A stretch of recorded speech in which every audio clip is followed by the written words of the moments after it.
Graça e paz, igreja. Que bênção estar aqui com vocês. Tenho conhecido algumas igrejas, aqui no Goiás. Eu moro no Rio Grande do Sul, na cidade de Lajeado. Provavelmente todos aqui já viram imagens da minha cidade. Não sou de lá, mas a gente mora desde 2007 nessa cidade. Também não sou do Rio Grande do Sul, sou paulista. Mas meus pais foram morar em Porto Alegre muito cedo. Então cresci no Rio Grande do Sul. E Lajeado é aquela cidade que o Brasil inteiro viu debaixo d'água, que perdeu muita coisa. Na nossa igreja ajudamos muitos irmãos. Tem irmãos que estão vivos pela graça de Deus, perderam tudo. Mas é aí que a gente vê a igreja do Senhor. E foi a igreja que fez a diferença, meus irmãos. Quando a gente está nesses lugares, a gente vê que não é a política, não é, de jeito nenhum é a política. É a igreja. Somente a igreja tem coragem de se arriscar a sua vida para ir aonde o bombeiro não consegue, aonde a polícia não consegue. Então, é lá que eu moro.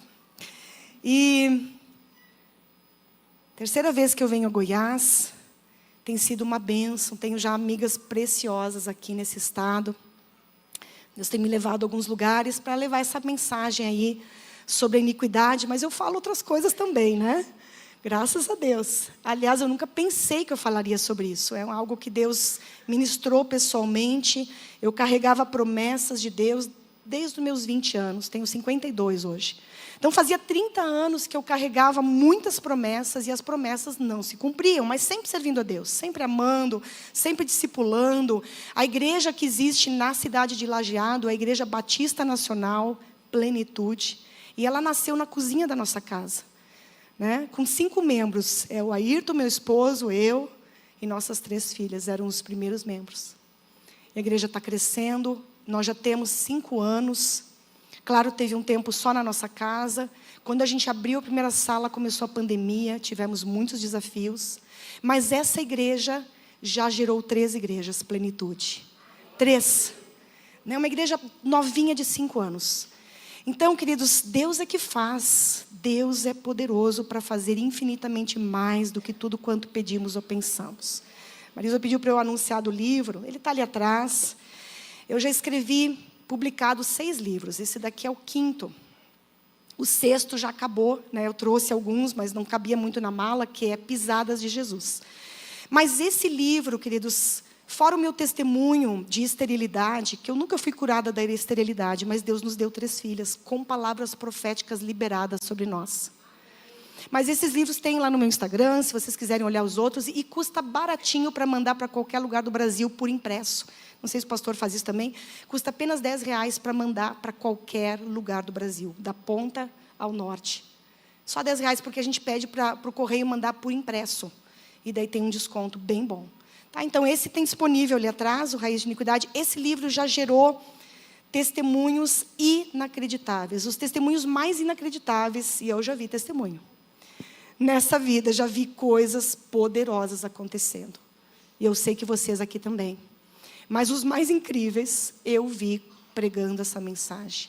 E como eu já tenho feito alguns seminários aí, comecei a fazer agora fora do estado do Rio Grande do Sul, vou fazer agora um em São Paulo, mês que vem. Daí começa a vir os testemunhos. Começa a vir. E é coisas tremendas. Muito bem. É isso, já posso entregar ali para não ficar com... Queridos, mas hoje eu quero falar de um assunto que eu amo. E eu creio que essa igreja é uma igreja adoradora. E nós vamos falar sobre adoração. Mas não é adoração cantando ou dançando. Toda a arte que Deus nos deu, ela serve para adorar a Deus. Inclusive a pintura, inclusive a escultura. Eu tenho uns testemunhos lindos sobre isso, não dá tempo de contar. Mas eu já vi pessoas serem libertas da depressão, olhando para um quadro em que Miriam celebrava a abertura do Mar Vermelho e os inimigos sendo destruídos. Eu já vi esse testemunho. Então, a arte, ela é uma expressão, é um veículo. Mas música, cantar, não é sinônimo de adoração. É um veículo. O que Deus nos chama, de fato, é para nós vivermos um estilo de vida de adoração. E adoração tem a ver com esta comunhão, com esta proximidade. Não é só eu dando para Deus, é Ele também vindo ao meu encontro. É uma troca, é uma conversa, é algo que nós vivemos diante do Senhor. E desde o início, Deus, na criação do homem, a gente vê que Deus cria tudo, cria o planeta Terra, né? Deus cria os céus e a terra, mas ali tem um lugar especial para a comunhão, que é o jardim do Éden. Jardim de delícias, de prazeres, de deleite, é isso que significa Éden. Deus cria esse ambiente e ali o homem criado por Deus, ele vai habitar nesse lugar. Olha que lindo. O homem e a mulher. E toda a viração do dia, que acontece exatamente no final da tarde, na troca ali, né? Ali a viração do dia não é no início da manhã, porque é ali que troca, até hoje, né? A gente entende, assim, a Bíblia fala sobre isso. Enfim, começa o dia na viração da tarde. Deus vinha se encontrar com o homem, né? Com a humanidade, com o homem e a mulher. Que glorioso isso. Então era um momento de comunhão. Mas quando o homem, ele peca, a Bíblia descreve que ele para de ter acesso a esse lugar. Ele sai desse lugar de comunhão. Esse lugar Éden, maravilhoso. Um lugar perfeito. E o interessante que a Bíblia vai falar lá em Gênesis é que quando Deus, ele cria o Éden, Deus não deixa tudo pronto. Você já notou isso? Deus não deixa tudo pronto. Quando o homem é colocado no jardim, o homem precisa cultivar este jardim. Cultivar. Ele precisa preparar. E Deus nunca vai fazer tudo. Ele sempre vai precisar e querer e desejar, não precisar, mas desejar a nossa cooperação. Nós somos cooperadores de Deus. Ele poderia, mas Deus nos chama para vivermos uma parceria, uma amizade, uma profundidade. Tudo acontece dentro de um relacionamento. Relacionamento. Que tremendo, você foi escolhido para isso. Para viver esse relacionamento, essa profundidade com o Deus que te criou. E o homem, então, ele sai desse jardim, ele é praticamente expulso dali, ele não tem mais acesso à árvore da vida. Tudo isso é restaurado bem mais tarde, quando Jesus vem. A revelação, Deus em carne, glória a Deus por isso. Jesus, ele proporciona esta volta de uma comunhão perfeita. Não é uma lei, como havia no Antigo Testamento, que vai permitir que o homem viva isso, mas agora o Espírito do próprio Deus habita dentro de nós. E o Espírito, ele estabelece, ele tira o coração de pedra, coloca um coração de carne sensível à sua voz. E aí você ora, você tem um Deus. E Deus então começa de novo a estabelecer, a nos levar a este lugar de comunhão. Mas o interessante, meus amados, é que quando você lê, mesmo no Antigo Testamento, a Bíblia já traz indícios da restauração desse Éden. Traz indícios, nós vamos falar sobre isso, e sobre esse jardim, e o que precisa ser cultivado. E uma coisa muito interessante que eu quero trazer para vocês, uma curiosidade bíblica. Quando Deus fala que o homem vai cultivar esse jardim, a mesma palavra hebraica para cultivar, vai reaparecer lá na época do templo de Moisés, em que os sacerdotes adoram a Deus. A palavra que é traduzida por adoração lá no tabernáculo, é a mesma palavra do homem cultivando o jardim. Olha que interessante. Você está entendendo essa revelação? Vamos prosseguir. Eu vou passar adiante porque não haverá tanto tempo assim. Então eu vou ter que passar várias coisas para frente. Olha esse texto de Isaías 58. Isaías 58 é um texto que fala sobre o jejum, sobre a consagração. E ali diz: o Senhor te guiará continuamente, fartará a tua alma até em lugares áridos, secos, fortalecerá os teus ossos, e você será como um jardim regado. Você será como um jardim regado, como um manancial. Esse jardim tem uma fonte de água. Jesus fala sobre isso. Aquele que crer em mim, como diz as Escrituras, do seu interior fluirão rios de águas vivas. Uma fonte a jorrar para a vida eterna, um jardim regado, como um manancial cujas águas nunca faltam. Este é um dos textos que já profetizam um retorno de um jardim que agora não é mais um jardim físico, mas é um jardim espiritual. E ele está na própria vida de uma pessoa, no coração, no espírito de uma pessoa. Você é um jardim regado, selado, cuidado. O interessante, quando a gente vê a Bíblia, não sei se você parou já para reparar nisso, mas existem vários tipos de jardim, no mínimo 3 tipos. Por exemplo, existiam jardins para banquetes, para festas, para ocasiões solenes. A gente vê isso no tempo de Salomão. Salomão tinha jardins assim.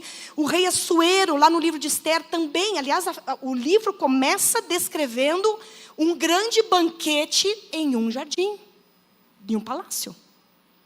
Mas também existiam jardins que eram fechados, selados, guardados. Não pode qualquer um entrar neste lugar. Só entra a convite.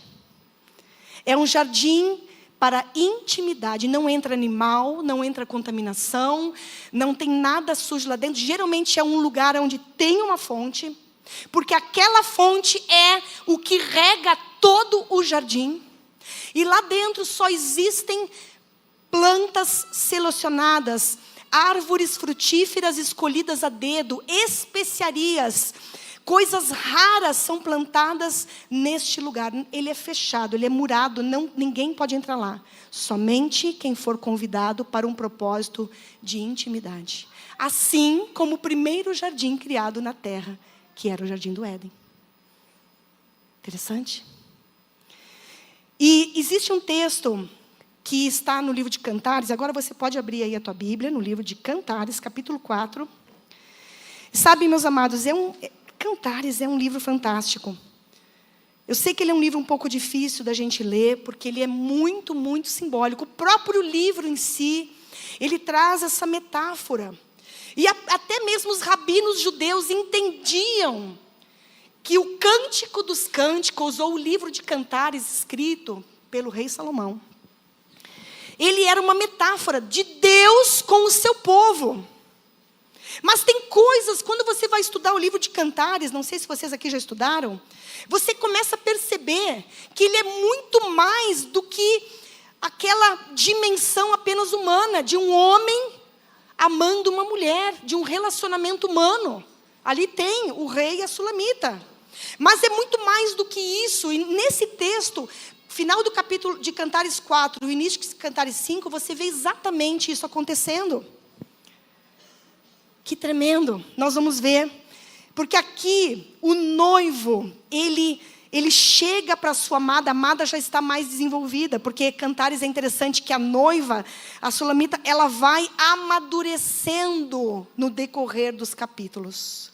Ele é todo simbólico. Se você vai ler com uma mente humana, você não entende nada, até você dar risada, porque ele é estranho. Principalmente no ano de 2026, ele é muito estranho. As comparações feitas aqui são estranhíssimas. Mas nós vamos olhar um pouco, queridos, para a simbologia desse livro hoje. E vai ter que ser rápido. Tá? Então começa ali no Cantares, todo Cantares 4, mas eu vou me deter aqui no capítulo 4, versículo 11. Os seus lábios destilam mel. Aqui é um noivo falando para a sua amada. Agora eu quero que você olhe para isso como Cristo falando com a noiva dele, que é a igreja. Olha só que lindo. Como são agradáveis as suas carícias, meu amor, minha noiva. O seu amor é melhor do que o vinho. O aroma do seu perfume é mais suave do que todas as especiarias. Os seus lábios destilam mel, minha noiva, mel e leite. Vamos passar para o versículo 12. Não vou entrar aqui porque tem outras coisas no jardim além das especiarias, mas não vou entrar nisso hoje. Meu amor, minha noiva, você é um jardim fechado. Um manancial recluso, uma fonte selada. Essa fonte era uma fonte que não ficava aberta. Ela ficava fechada, ela ficava escondida, ela ficava guardada para que não houvesse contaminação. Essa água precisava ser puríssima.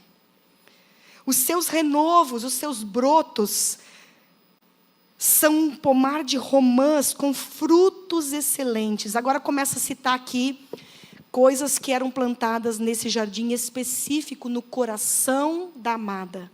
Olha só, renas com nardos, nardo e açafrão, cálamo e cinamomo, com todo tipo de árvores de incenso, mirra e aloés, com todas as principais especiarias. Você é fonte dos jardins, poço de águas vivas que correm do Líbano.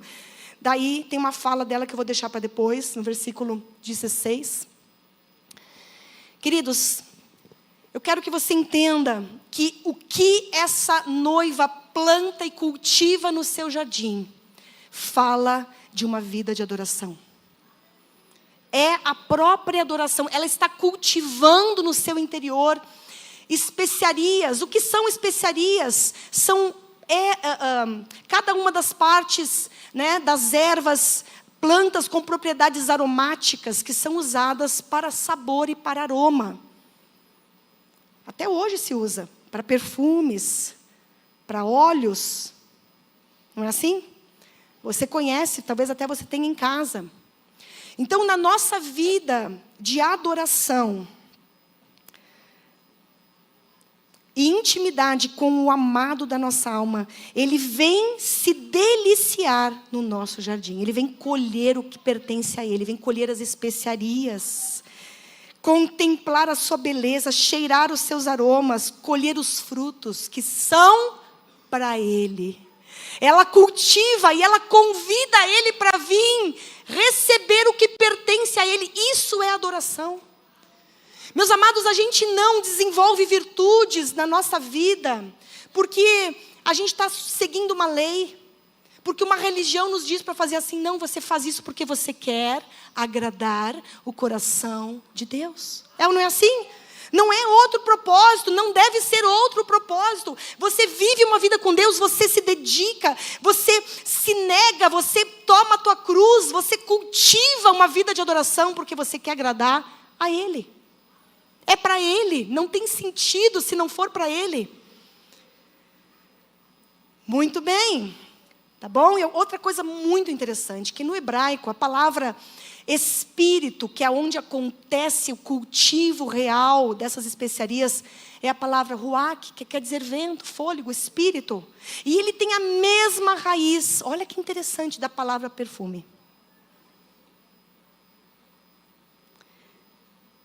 O noivo fala, o teu perfume é suave, o teu perfume é agradável, o perfume dela. O perfume da igreja, o teu perfume, quando você cultiva esse jardim no teu interior, há um perfume, queridos. A Bíblia vai dizer no Novo Testamento que nós somos para com Deus o bom perfume de Cristo. Nós somos, você é para Deus o bom perfume de Cristo. É um perfume espiritual, é algo que Deus sente. Você acha que no lado oposto das trevas não tem cheiro também? Tem, talvez você já sentiu. Primeira vez que eu senti expulsando um demônio, o cheiro de enxofre foi terrível. Eu achei que tinha aberto uma boca do bueiro. Tem um fedor horrível. Mas aquele que adora a Deus e que cultiva virtudes no seu interior, tem um perfume agradável. E tem o perfume de Cristo, porque Cristo tem todas essas virtudes, mas de todas elas, no Salmo 45, versículo 8, diz, é um salmo messiânico, fala que todas as suas roupas, falando das roupas de Cristo, pode procurar na tua Bíblia, todas as suas roupas cheiram mirra, aloés e cássia. Não é acácia, é cássia.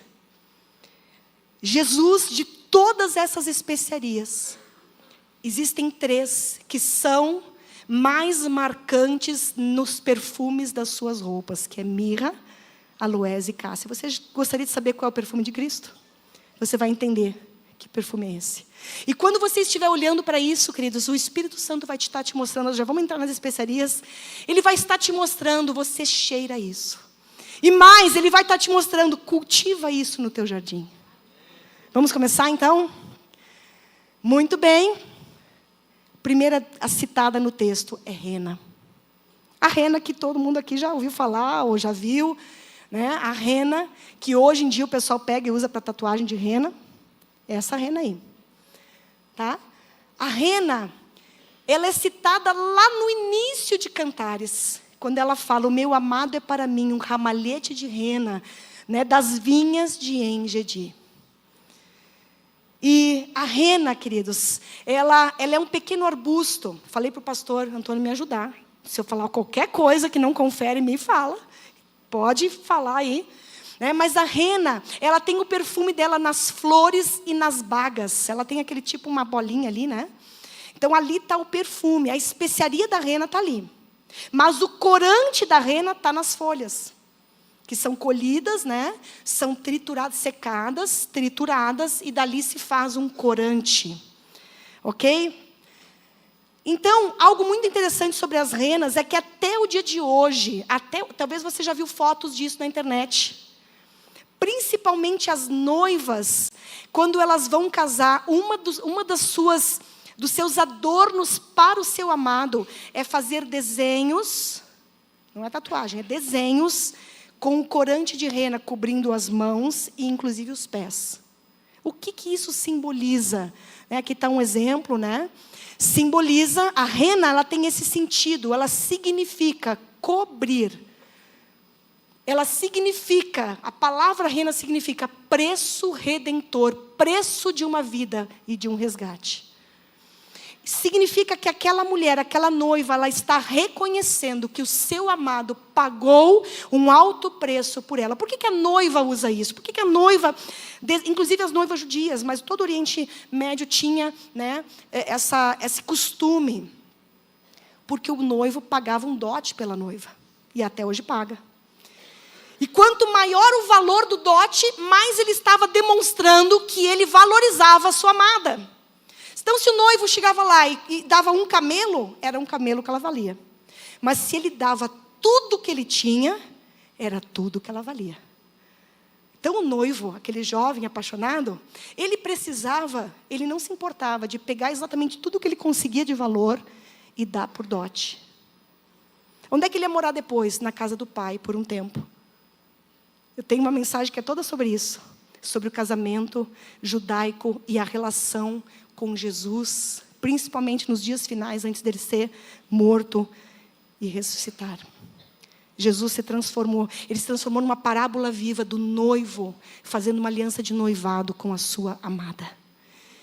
E ela então reconhece, ela cobre as mãos e os pés, dizendo, alguém me comprou. Eu pertenço a alguém que pagou um preço por mim. E o preço que Jesus pagou foi um preço redentor, foi um preço de resgate, foi um preço de perdão. O seu sangue nos limpa, nos perdoa, nos purifica, nos salva, nos liberta, nos cura. Isso é a rena. Quando você reconhece isso, queridos, isso está na base da nossa vida. O perdão, reconhecer o perdão de Deus, está na base da tua vida, na base do Evangelho. Nada mais pode vir além se não começar pelo perdão. É a primeira coisa. Se a pessoa não entendeu isso, nem salva ela é. Estou falando alguma coisa errada? Sem perdão a salvação, não, queridos. Você precisa, em primeiro lugar, reconhecer que Jesus entregou tudo por você. A Bíblia diz que não foi por prata ou por ouro que Ele nos resgatou. Foi com o seu sangue, foi com a sua vida. Glória a Deus. Então, a segunda especiaria citada é o nardo. Nardo representa, simboliza revelação. Eu amo essa especiaria. Essa daqui eu cultivo muito na minha vida. É o que eu quero cheirar isso aqui. Nardo representa revelação. O nardo é uma planta muito específica, também citada logo no início de Cantares. Tu vê que a noiva ali, ela já falava sobre essas especiarias lá no início do relacionamento dela com o noivo. Mas aqui, quando fala do jardim que ela está cultivando no interior do seu coração, o nardo reaparece de uma forma mais madura. Todas as especiarias, elas podem nascer no coração de uma pessoa, ainda de uma forma um pouco imatura. Um nardo pode ser um brotinho no chão, mas não deixa de ser nardo. Não é porque ele ainda é uma florzinha, é pequenininho, que ele não deixa de ser nardo, mas você pode cultivar, pode desenvolver. O nardo é essa flor que nasce a 4.000 metros no Monte Himalaia. Não nasce no teu quintal aqui, em Rio Verde, nem lá em Lajeado. Ela precisa estar na forte luz das montanhas, e ela simboliza luz, revelação. É por isso, queridos, que toda vez que você encontra nardo na Bíblia, ele está num ambiente de revelação. Você lembra de Maria de Betânia? Derramando um perfume sobre Jesus, uma semana antes de Jesus ser morto. Ela era uma mulher que contemplava a luz dele. Você vai lembrar dos textos em que Jesus está ali na casa de Marta, Maria e Lázaro, né? Marta está trabalhando, não tem nada de errado em trabalhar, mas Jesus disse, ela escolheu a melhor parte. Ela era alguém que contemplava ele. A Bíblia diz, contemplai-o e sereis iluminados. Se você contemplar, você vai ser inundado por essa glória. 2 Coríntios 3,18 diz que nós somos transformados à medida que nós contemplamos a Ele, a glória dEle. E a tua glória, ela vai aumentando, essa revelação vai crescendo em você. É uma planta rara. É por isso que quando a Bíblia cita que Maria, ela quebrou o vaso de alabastro, tinha nardo. A Bíblia é clara em dizer que o nardo que ela ofereceu foi um nardo puro. Sabe por quê, queridos? Porque muita gente gosta do nardo, e quando vai oferecer ele, não tem revelação suficiente. Pega na internet o que os outros falaram, mistura com um monte de coisa errada, e faz uma miscelânea, e o nardo não é mais puro. O nardo que Deus aceita é o nardo puro. Mas você tem que subir nas montanhas do Himalaia. Você está entendendo? Vocês estão conseguindo entender? A revelação disso, contemplai-o e sereis iluminados. Essa plantinha linda, ela tem um perfume maravilhoso. Revelação genuína, pura. Aqui está uma imagem que eu catei lá, né?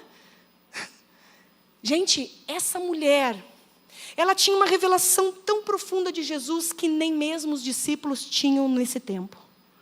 Quando ela fez isso, ela ofereceu um perfume que era mais caro do que um ano de trabalho. Um ano inteiro, trabalhando.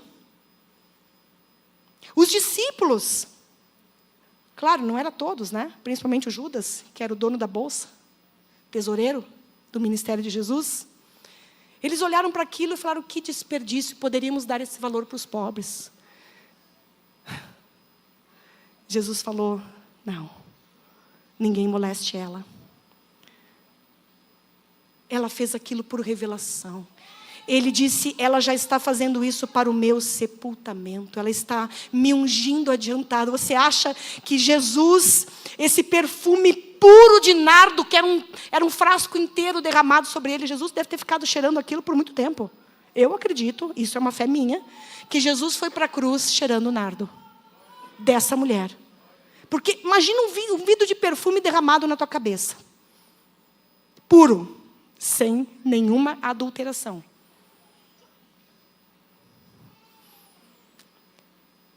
Muito bem.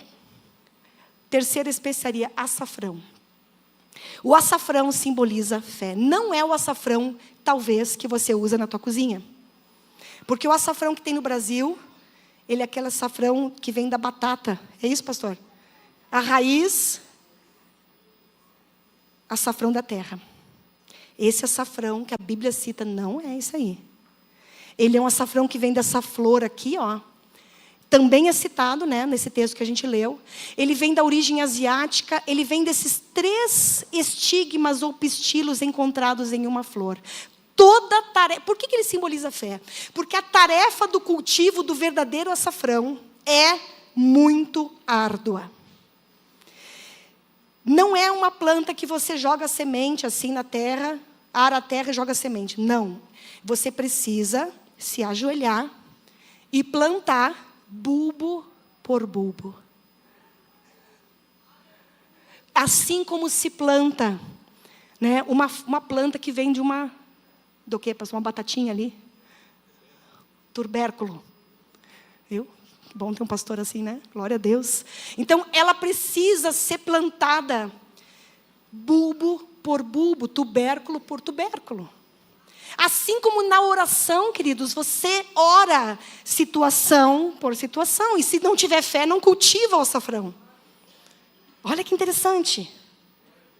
É de joelho que se planta o açafrão. E olha que interessante, a pessoa fica ali cultivando, a flor começa a aparecer, e o dia que ela abre, imediatamente começa a colheita. A fé funciona assim, meus queridos. O fundamento da fé é a esperança. Hebreus 11:1 vai dizer isso. A esperança, ela prepara para a fé no futuro. É como se o cultivo da fé acontecesse em esperança. Ok? Você espera em fé, mas você espera em esperança, mas você colhe em fé. Quando a fé vem, é a hora que acontece a coisa. É a hora que o milagre acontece. É a hora que a situação rompe. É a hora que Deus age. Então, você vai orando e não se ora atacado. Não se ora, Deus abençoa as nações. Isso não traz nenhum benefício, orar dessa forma. Você precisa pegar bulbo por bulbo e orar específico pela tua família, por esse filho, por aquele parente, por esse vizinho, por essa pessoa da igreja, pelo pastor, por esse irmão, por aquela doença que está acometendo aquela pessoa, e você vai gerando em esperança, mas chega um momento que você sente, agora chegou a fé. Chama todo mundo aqui, vamos colher o açafrão. A fé é para agora, a esperança é para o futuro. Cada 200.000 flores de açafrão dá 1 quilo. Por isso, meus amados, em muitos momentos da história humana, o açafrão, ele se igualou ao preço do ouro. E algumas vezes, ele esteve acima. Algumas vezes na história, ele custou mais caro do que o ouro. E o ouro é a cor do açafrão. Depois que ele é triturado, seco, ele é vendido com cor de ouro. Eu ganhei um envelopinho assim de açafrão de uma amiga. Eu falava muito sobre essas coisas lá, sei lá quando eu estudei isso há muitos anos. Ganhei, ela viajou para um lugar e ela comprou. Vem bem pouquinho dentro, porque custa caríssimo. E eu fiquei muito tempo cheirando aquele açafrão. Eu virei viciada de açafrão. Todo dia eu pegava, agora não tem mais cheiro. Nunca usei, nunca cozinhei com ele, está lá até hoje. E é uma especiaria a mais cara da gastronomia mundial. Opa! Foi-se. Tá, voltando aqui. Quando secos e triturados, fica ali, ó, um aspecto de pó de ouro. E eu quero terminar falando do açafrão com esse texto maravilhoso que também fala da fé. Deixa eu só achar ele aqui. Nisso vocês exultam, embora no presente, por breve tempo, se necessário, sejam contristados, ou sejam entristecidos, por várias provações, para que, uma vez confirmado o valor da fé que vocês têm, muito mais preciosa do que o ouro perecível. Mesmo o ouro apurado pelo fogo, o ouro puríssimo, a fé que tu tem custa mais caro do que o ouro puríssimo. Resulte em louvor, glória e honra. Vocês sabem, né? Que as tribulações, as circunstâncias difíceis, elas são uma fornalha de fogo que purifica a tua fé. Você quer uma fé maior? Pensa bem o quanto vai custar. O açafrão é difícil de cultivar. Mas ele, quando ele vem, é maravilhoso. Acabou o tempo, né? Agora eu vou falar rapidinho e terminar. Pode ser? Cálamo, retidão. Cresce lá no pântano, num lugar mal cheiroso, em decomposição. Retidão. Torá, a palavra Torá, que é da lei, tem a mesma raiz de cálamo. Olha ali, ó. É isso aqui o cálamo. A raiz tem cheiro, fica lá dentro da podridão. Assim a tua justiça, ela só aparece no meio da podridão do mundo. Na igreja todo mundo é cheiroso, bonito e maravilhoso, né? Mas e lá fora? Cálamo é isso. Está ali, ó, a raiz que tem o cheiro maravilhoso. Tarará. Vou ter que correr. Cinamomo. Queridos, isso daqui eu tenho lá no meu Instagram. Eu tenho um videozinho sobre cada especiaria, só que está bem lá embaixo. Procure lá, para você receber mais. Nós não vamos conseguir falar tudo. Juliana Valentini Ministério. Eu tenho esse Instagram só para compartilhar essas coisas. Juliana Valentini Ministério. Santidade. Aqui está um dos perfumes da roupa de Cristo. Santidade. Aqui, ó. Cinamomo vem da mesma família da árvore da canela e da cássia. São diferentes árvores, elas têm um cheiro parecido. Cinamomo. Aqui, ó, parece bem a canela, né? Tem a ver com santidade. A santidade não é estática na nossa vida. Cada vez que você tira uma parte daquela casca da árvore, aquela casca, ela se renova. E assim a santidade, Deus vai nos levando em níveis mais altos, mais profundos de santidade. Incenso. O incenso que inclusive a Bíblia fala, né? Fala de pureza. Também vem de uma árvore, vem ali chamada olíbano. Quando a gente lê as versões mais antigas da Bíblia, a gente encontra essa palavra olíbano. Certo? Jesus recebeu essa especiaria dos magos do Oriente. Ele recebeu ouro, incenso e mirra. Jesus recebeu profeticamente essas duas especiarias e o ouro. O ouro fala da divindade dele. O olíbano, né, fala dessa pureza, dessa santidade que Jesus carregava. E a mirra, vocês vão ver o que significa. Que é outro perfume muito forte na vida de Jesus. A mirra fala de obediência extrema. Obediência extrema. Jesus, no final da sua vida no jardim do Getsêmani, ele profeticamente se transformou numa mirra. Por quê? Porque a mirra, ela é essa árvore toda feia, nodosa. E a Bíblia diz que a aparência de Jesus estava desfigurada. Naquele momento, ele se desfigurou. E quando você fere a árvore de mirra, é uma árvore pequenininha. Olha ali, ó, os perfumes de Jesus. Mirra, aloés. Eu falei antes cinamomo, eu falei errado, tá? Mirra, aloés e cássia.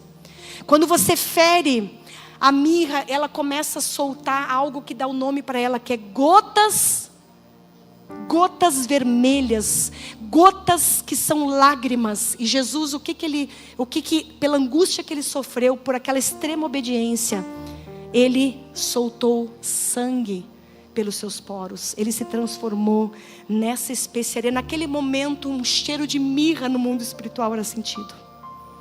Que glorioso isso.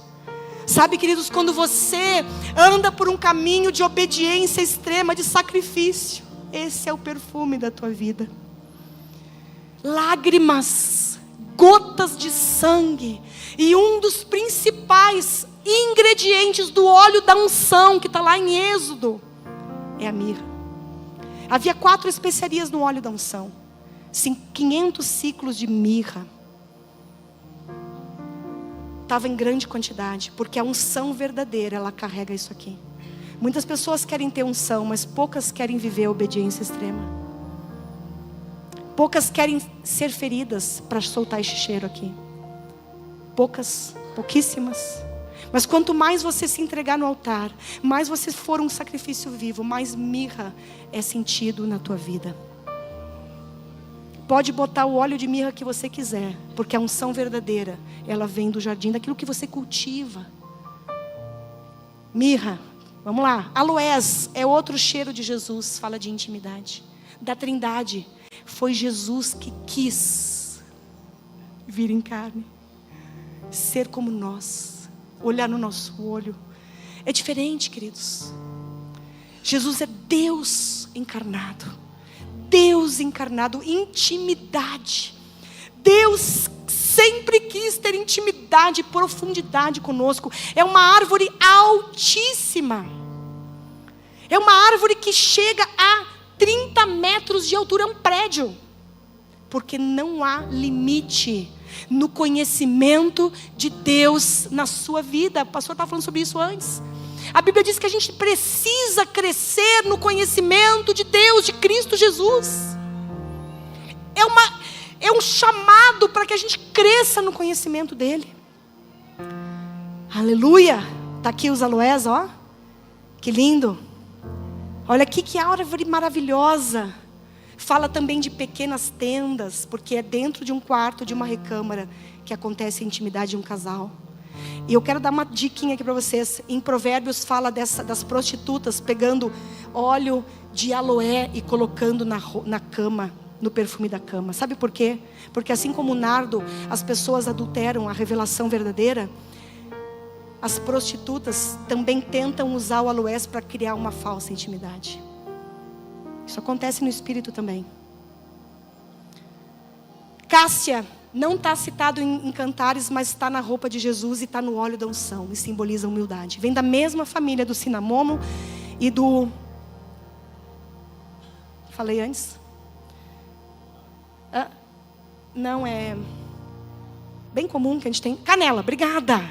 Cinamomo, canela, cássia, tudo mesma família. Só que a cássia é a árvore mais humildezinha da família. Ela é linda, mas ela é bem humilde. Ela não tem a imponência do cinamomo. Ela não tem o cheiro forte da canela. Ela é a mais humilde. Mas foi ela que Jesus escolheu para perfumar a sua vida. Ela também está presente no óleo da unção. Porque o orgulho, queridos, não tem na unção verdadeira. Pessoas que fluem em unção com orgulho têm algo adulterado ali. Tem algo adulterado. Dá para pegar o óleo da unção e estudar só sobre isso. 500 ciclos de mirra, 250 de cinamomo, santidade. 250 ciclos de aloés. E 500 de mirra e 500 de cássia. A obediência extrema e humildade. Humildade. Está no óleo da unção. Você quer carregar a unção de Deus, a unção verdadeira. Cuidado, nunca deixe que o orgulho chegue no teu coração. Senão não é a unção verdadeira. Cássia, ela é linda, ela tem essas flores amarelas. E ela significa isso, ó, por isso que ela significa humildade. Ela significa curvar-se. Esse simbolismo que eu estou trazendo para vocês, queridos, às vezes tem a ver com o que essa planta simboliza. E ela aparece em outros lugares da Bíblia, não dá para trazer tudo aqui, tá? Eu tenho um livro também sobre isso lá no Instagram, lá, entra lá na bio, dá para comprar um jardim chamado Adoração, fala sobre isso. E ela significa curvar-se, inclinar-se, pagar uma homenagem, humildade. É alguém que se inclina, alguém que se submete ao Pai. Jesus fez isso, olha que linda que ela é. Mas ela é humildezinha, ela é linda, mas ela é humilde. Glória a Deus. Vamos ficar de pé, queridos. Sabe, amados, ali em Cantares tem algo precioso. Quando a noiva, ela entende que o seu amado está vindo no seu jardim para colher o que ela desenvolveu, o que ela cultivou, o que ela preparou para ele. Sabe o que acontece? Quando ela percebe isso, quando ela se dá por conta de que ele recebe aquilo que ela oferece, ela faz aquela oração: vem vento norte, vem vento sul, sopra no meu jardim, que se espalhem os seus aromas. Sabe o que é o vento sul? É aquela brisa gostosa que vocês têm aqui no Goiás. Brisa suave, brisa refrescante. O vento norte, não sei se vocês têm aqui, mas nós temos lá. Tem gente que se mata. Estou numa cidade de alemães, tem alemão que se mata quando vem o vento norte. É norte mesmo. É um vento destruidor. É o vento que mexe com as enchentes. Está ligado lá ao El Ninho. É um vento destruidor. Mas ela está tão disposta a deixar que o seu aroma seja sentido, que ela fala, pode vir vento sul, mas pode vir o vento norte também. Pode vir a tribulação, porque é na tribulação, é no vento forte que o aroma bate no jardim e o aroma é sentido. Que o vento bate no jardim e o aroma é sentido. Você está entendendo? Você gostaria que Jesus colhesse os aromas, as especiarias que você cultiva no teu jardim? Vamos fechar nossos olhos, vamos entregar esse momento a Deus. Pai, obrigado. Obrigado por esse momento tão precioso. Obrigado porque o Senhor nos deu esse jardim. O Senhor nos comprou, o Senhor nos criou. E nos colocou nesse lugar de intimidade, de adoração, de profundidade. E nós queremos que a nossa vida produza virtudes para glorificar o Teu nome, para adorar o Senhor que vive, que é poderoso, que é grande, que é majestoso. Nós entregamos a Ti, sopra no nosso jardim. Vem colher o que Te pertence, vem colher os aromas da nossa vida. Vem recolher a adoração. Nós Te amamos, Jesus, amado da nossa alma, Senhor da nossa existência, aquele que nos resgatou, que nos comprou, que nos salvou. O nosso prazer está em Ti, a nossa vida é Tua, Senhor, e nós queremos cultivar no nosso interior as virtudes mais profundas, mais intensas, mesmo aquelas que são custosas. Nos dá esse coração, nos dá esse entendimento, essa revelação. E que a nossa vida possa perfumar o ambiente espiritual, possa fazer diferença. Em nome de Jesus nós oramos. Antes da gente encerrar esse momento maravilhoso que nós vivemos juntos, eu quero fazer um convite muito especial para você. Tudo que nós vivemos aqui, a palavra, a oração, a edificação, não pode ficar só aqui. E Deus quer usar você para alcançar muitas vidas através disso. Então vamos lá, clica no botão vermelho aqui embaixo, se inscreva no canal da nossa igreja, ativa as notificações, pega esse link, manda para quem Deus colocou no seu coração e juntos nós vamos cumprindo essa missão do ID também de forma digital. Nós somos uma família IBNC que vive junto em comunidade como igreja, mas nós também somos uma família digital e eu conto com você. Deus te abençoe, em nome de Jesus, e até a próxima.